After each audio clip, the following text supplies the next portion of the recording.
Chapter 7. Front, Back, Left, and Right. In order to secure all 4 directions, 4 people were the bare minimum required. Jinwoo himself, Juhui, Mr. Song and finally, Mr. Kim. A single person leaving now would result in a gap within the field of vision. Kim wiped the sweat off his forehead and asked urgently, "Mr. Song, just what is going on here? Explain it to me properly. We'll make it as long as we wait here. Only until all the blue flames are extinguished." Jinwoo spat out everything he had deduced so far. Kim nodded his head as his ears perked up. Jinwoo quickly ended his explanation and added one more thing at the end. "Remember, everyone here can get out of here alive. The laws of this chamber always left open a path for one's survival. The final law would not deviate from that." Jinwoo was certain of no one else needing to die as long as the remaining people trusted each other. Too bad, Kim's thoughts were quite different from the youth's.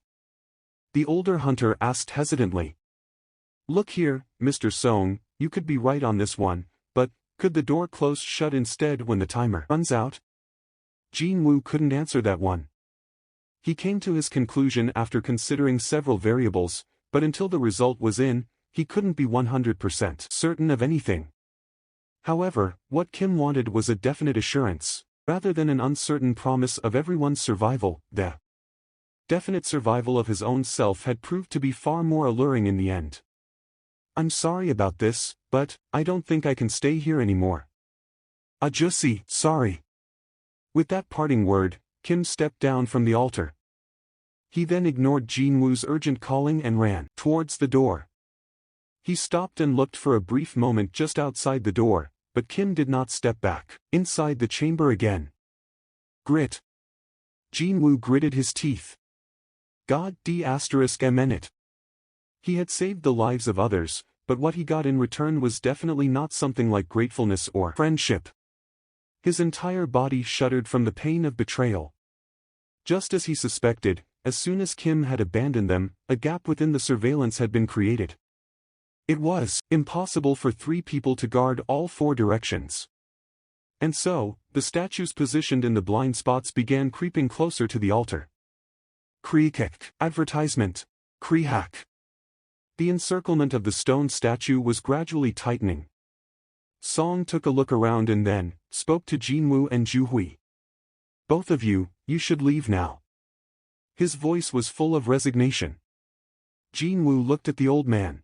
"But, Ajusi, just as Kim had said, I was the one who dragged us all in here. If someone has to remain behind, then it'd be only right that I'm the one. But, still, you two with a better future ahead of you should be the ones to survive today." Song began smiling, then he was thinking of these 2 young people's hearts as they would have to abandon him here. Jinwoo helplessly nodded his head. He was uncomfortable about this whole thing, but there was no time left to argue back and forth who should remain in here. Song then tried to ask Juhui to take care of Jinwoo. "Miss Juhui, can you help out Mr. Song here for a bit?" "Why yes." However, just as she was about to prop him up, Juhui plopped down to the floor. Juhui tried to get up, but then, tears began forming around the edges of her eyes. "My legs. I can't move my legs." Both the expressions of Jinwoo and Mr. Song hardened in an instant. Juhui's current physical condition did look terrible even from a casual glance. Her lips were in the shade of pale blue, while her entire body continued to tremble ever so imperceptibly. She was suffering from the side effects of overusing her magic energy when she was already at her physical limit. "Because she tried to heal my leg." Jinwoo felt his chest tighten and couldn't say anything. However, they really didn't have any time left now. The stone statues were relentlessly approaching them without a moment of rest even now. Jinwoo shoved Song's hand away and plopped down to the ground himself. Seeing this, Song's eyes grew wider. "Why, young man?" Jinwoo spoke up with a determined expression on his face. "Jusi, please take Juhui and get out of this place." "I told you, I'll be the one staying behind." "In that case, who's going to help Juhui?" It was pretty much impossible for him to take Juhui, who couldn't even stand properly, and leave through the door within the time limit. Of course, There was the other choice of abandoning Ju Hui behind, as well. However, Ju Hui had saved his life several times already, and the only reason why she was in this state was because she tried to help him with all her might. He definitely did not want to suffer the guilty conscience of abandoning such a person behind in this godforsaken place. There is no time left. Please leave now. Song's expression remained hardened as he helped Ju Hui up. She shook her head desperately while tears streamed down on her face. No, you can't. Mr. Jinwoo can still survive, let me. I promised to buy you a dinner, didn't I? Jinwoo pulled out the rank E magic crystal from his pocket and placed it in her hand. Please, use this and enjoy one on me. When I get out of here, I'll be coming around to collect the change, you see. A smile formed on Jinwoo's face, prompting Ju Hui to cry out in anger. How can you crack a joke in this situation, Mr. Jinwoo? It was at this moment that Jinwoo signaled to Mr. Song with a nod. The older man then lightly chopped on the back of Ju Hui's neck. With that, Ju Hui lost her consciousness. Song picked up the unconscious girl and placed her over his shoulder. I'm really sorry about this. This is my choice, so it's fine. Mr. Song bowed his head to Jinwoo. With that goodbye, Song quickly left the altar. Kree-hack, Kree-hack. During the time the three of them were chatting, the statues had arrived at the proverbial stone's throw away. Jinwoo got on his knees and took several deep breaths. Fu-woo, Fu-woo. He spotted the sword Kim had left behind next to him. So, he reached out and picked it up. Now that it had come down to this, I'll take at least one down with me. When he looked behind him, Jinwoo saw Mr. Song safely leaving through the doorway with unconscious Ju Hui still perched upon his shoulder. What a relief that was. Only I'll die here now. He wasn't doing this because of some noble determination to sacrifice himself or anything like that. No, there certainly was an element of him calculating the best possible outcome in his decision. Even if he survived and got out of here today, he would have to live as a cripple for the rest of his life. Obviously, carrying on as a hunter would be impossible, then. And it was also questionable whether he'd be able to live normally as well. He was only a high school graduate, and since he didn't have any discernible job skills, he simply didn't have too many options left to put food on the table. Mom's hospital fees, and my sister's school fees, too. If that were the case, then he might as well make sure his family would receive a better compensation from the association, even if it was just a single cent more. Was the compensation paid out to the family members 300 million won or 400, when one dies during a raid? TL, between $267,000 and $356,000. That was a huge amount for a worthless life of a rank E hunter. Kree-hack. Creak clang. Finally, the statues arrived. The first one to arrive climbed up on the altar. Jinwoo glared at it and lifted the sword up. Come. Unfortunately, the expected attack didn't come from the front, but his back. Stab! A long spear penetrated into Jinwoo's back and exited out of his chest. Kiak! Jinwoo spat out a mouthful of blood. An unimaginable amount of pain rushed in like a tsunami wave. If you were stabbed a couple of inches higher, you'd have a hole in your heart by now. Ju Hui's nagging he heard only a few hours ago slipped past his mind like a scene from a revolving lantern. You will walk. The stone statue lifted up the spear. Jinwoo was lifted up along into the air, still pierced through by that spear. He only got to struggle for a brief moment though, because the statue slammed him down on the altar.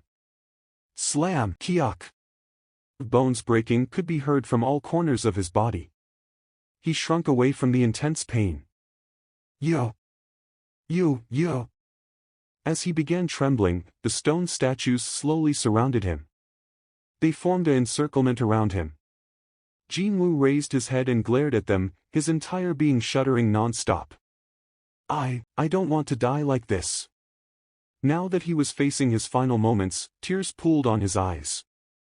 He recalled the faces of his family. He even recalled the face of Ju Hui, her face full of anxiety and worry for his safety. I don't want to die. He didn't want to end his short 24 years of life in this place. Step. The stone statue wielding a sword took a step closer without a hint of emotion. Then, it raised its sword up high. Even though he was shaking hard, Jinwoo did not avert his gaze away from this B******. Finally, the statue's sword slashed down. Swish. Only if I had one more chance. Jinwoo's eyes shot open wider. It happened then. X for the statue's movements suddenly stopping. As if someone had pressed the pause button, the scarily fast-moving sword suddenly stopped in midair. No, that wasn't actually correct. It hadn't stopped at all. It simply had slowed down so much that he ended up thinking that way. 1 millimeter in 1 minute.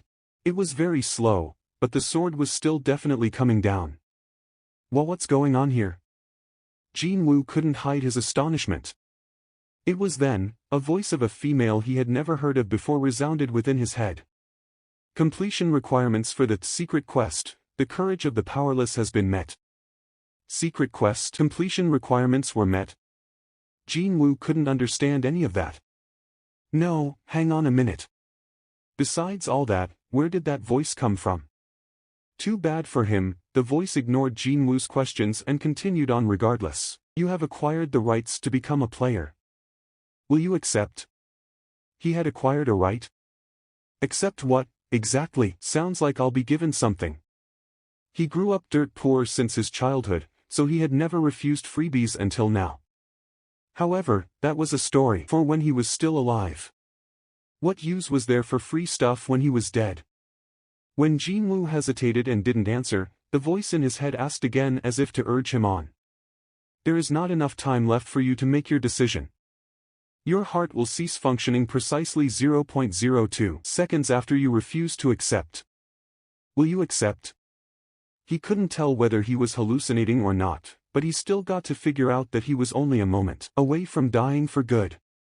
He finally spotted countless other weapons headed in his direction, beside that D***MN sword. That was how. Now that the things had devolved to such a degree, he might as well. If you're giving it to me, then just give it to me already. There was no need to utter anything out at all. He simply thought about it in his head. Even then, the voice of the female replied to him immediately. Congratulations on becoming a player. Flash! A blinding light suddenly wrapped around Jinwoo's body, and at the same time, he lost his consciousness. Part 6, Penalty. He opened his eyes. He saw a white ceiling, and his nose stung from the odor of disinfectants. He also felt the sensation of a hard mattress against his back. Jinwoo immediately recognized where he was. A hospital.